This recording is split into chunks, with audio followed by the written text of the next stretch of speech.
Vidas. Realização Maria Fernanda Mascaro Advocacia.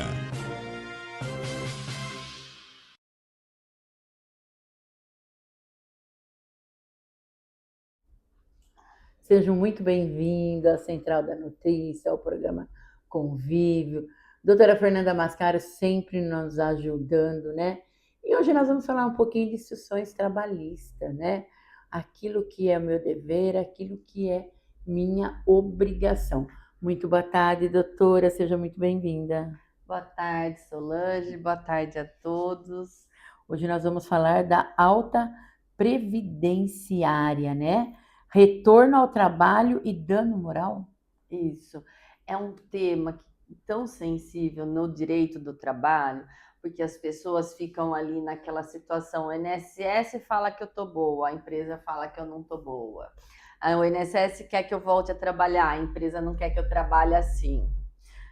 E o que trata o termo 88 do Tribunal Superior do Trabalho? É isso daí. O tema 88 do TST trata dessa conduta ilícita do empregador que, após a alta previdenciária concedida pelo INSS, impede o retorno do empregado ao trabalho e, ao mesmo tempo, deixa de pagar salários. Essa situação ficou reconhecida, configurada como dano moral presumido, chamado de dano moral in re ipsa. Nossa, então o que significa isso? É um termo em latim do direito, tá? Significa que o dano é presumido pela própria situação vivida pelo trabalhador. Ou seja, não é necessário ele provar um sofrimento psicológico específico, porque a privação já do salário após a alta previdenciária, por si só, já viola a dignidade do empregado.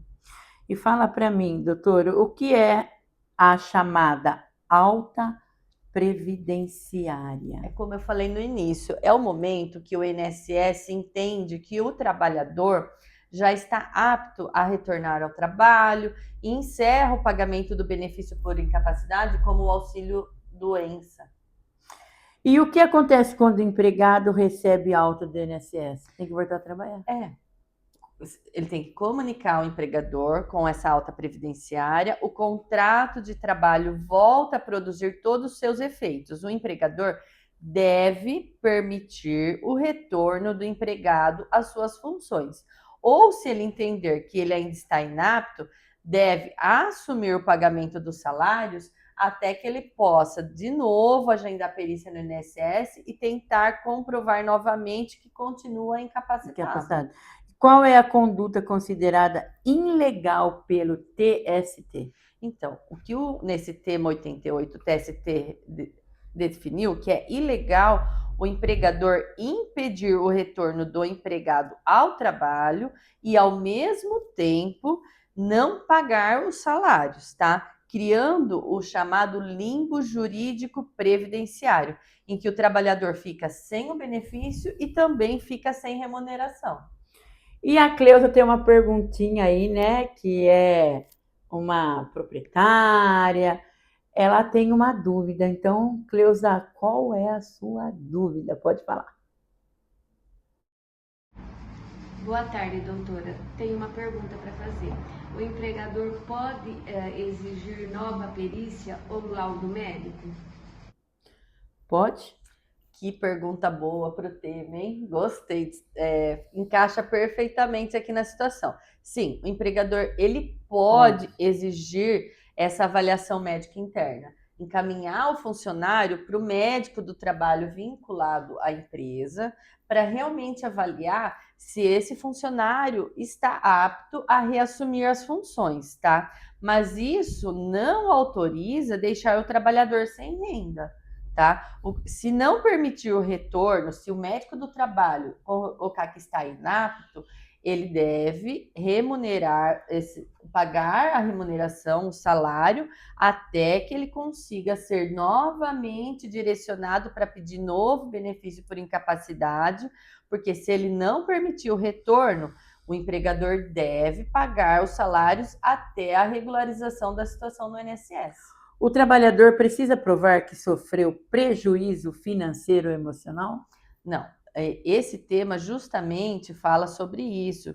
Esse tema 88 do TST fala que o dano moral é presumido, basta comprovar a alta previdenciária e que o empregador recusou permitir o retorno dele ao trabalho, e aí ele prova que ficou sem os salários, já tem direito à indenização por dano moral. Essa situação gera apenas danos moral ou também outros direitos?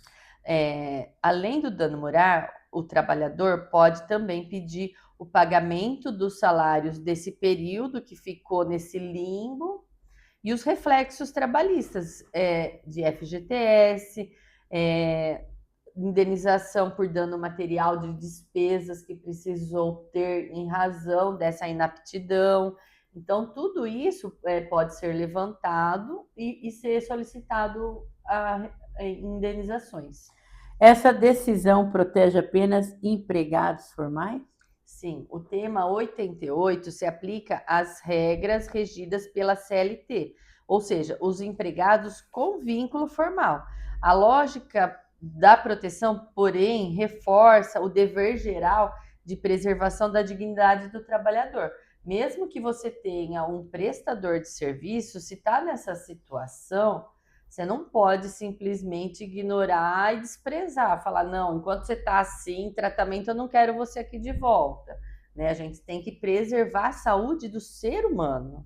E qual é a importância prática dessa decisão para o trabalhador? É muito importante, porque não deixa esse trabalhador desamparado financeiramente após essa alta do INSS e reforça que o risco da atividade econômica é do empregador, não do empregado. O empregado não tem que pagar a conta porque o INSS promoveu uma alta antecipada daquele tempo necessário para o restabelecimento da saúde. É o risco econômico da atividade econômica financeira da empresa. E qual é o impacto para as empresas? As empresas precisam ajustar seus procedimentos internos, evitando a alta do INSS, e reforça o quê? Que essa questão dos pagamentos dos salários precisam ser ajustados com esse empregador, enquanto não consegue fazer com que tenha esse reconhecimento pelo INSS, colaborar com esses direcionamentos aos tratamentos para que ele tenha as provas suficientes para demonstrar ao INSS que ele não tem condições ainda de retornar ao trabalho, entendeu? Para quê? Para evitar essas condenações judiciais em indenizações que muitas vezes vão extrapolar somente o valor do salário, vai repercutir nessa questão de indenização por dano moral, que aí o judiciário pode fixar em valor muito mais elevado, concorda? E para terminar, doutora, qual é a mensagem central do tema 88 do TST? Esse tema deixou bem claro que não existe espaço jurídico mais para a pessoa ficar nesse limbo previdenciário. Tá? Se o INSS dá alta, o empregador deve receber o trabalhador ou pagar o salário. Nunca deixá-lo sem renda, porque isso viola a dignidade humana. Muito obrigado, né? Respondendo aí para os nossos empregados, né? Que eu sei o quanto luta com a vida. E se você também tem alguma dúvida, não entendeu direito, pode mandar a pergunta, nós vamos respondendo. Como essas pessoas nos mandam perguntas, se você tem também, aí a doutora entra no assunto, vê o tema que fica legal, né, doutora? Porque eu falo que é sempre bom estar informando, né? Sim, com certeza. As pessoas só podem reivindicar os seus direitos se souber os direitos que têm. Então, fique atento às nossas informações e vamos acompanhando tudo que vem aí de novo pela frente.